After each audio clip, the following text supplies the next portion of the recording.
వచ్చినటువంటి కార్యక్రమం ఏదంటే మొట్టమొదటి సమన్వయ కమిటీ ఏ విధంగా వేసుకోవాలా, బూత్లో ఇద్దరు యాక్టివ్ కార్యకర్తల్ని ఏ విధంగా వేసుకోవాలనేది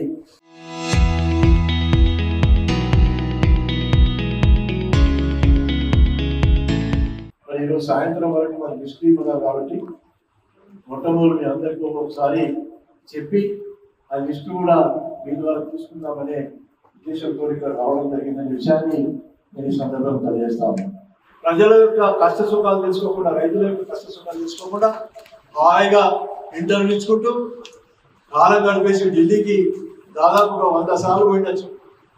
ఢిల్లీకి పోకుండా ఇటు పోకుండా కాలం గడిపేస్తున్న ప్రభుత్వం కాంగ్రెస్ ప్రభుత్వం.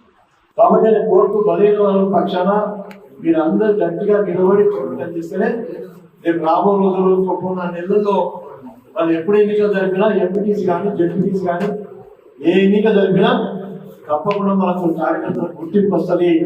ఆ విధంగా నేను పోరాటం ముందుకు తీసుకోవాలని కోరుతా ఉన్నాను. వచ్చినటువంటి కార్యక్రమం ఏదంటే మొట్టమొదటి సమన్వయ కమిటీ ఏ విధంగా వేసుకోవాలా, బూత్లో ఇద్దరు యాక్టివ్ కార్యకర్తల్ని ఏ విధంగా వేసుకోవాలనేది మరి ఈరోజు సాయంత్రం వరకు మన దృష్టి ఉన్నారు కాబట్టి మొట్టమొదటి మీ అందరికీ ఒకసారి చెప్పి ఆ లిస్టు కూడా మీ ద్వారా తీసుకుందామనే ఉద్దేశంతో ఇక్కడ రావడం జరిగిందనే విషయాన్ని నేను ఈ సందర్భంగా తెలియజేస్తాను.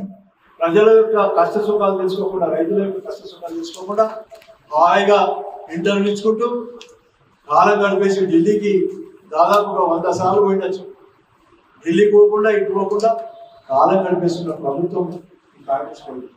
కాబట్టి నేను కోరుతూ బలహీన వర్గాల పక్షాన మీరందరూ గట్టిగా నిలబడి పోరాటం చేస్తేనే రేపు రాబో రోజులు కొన్న నెలల్లో వాళ్ళు ఎప్పుడు ఎన్నికలు జరిపినా ఎంపీటీసీ కానీ జడ్పీటీసీ కానీ ఏ ఎన్నిక జరిపినా తప్పకుండా మనకు కార్యకర్తల గుర్తింపు వస్తుంది.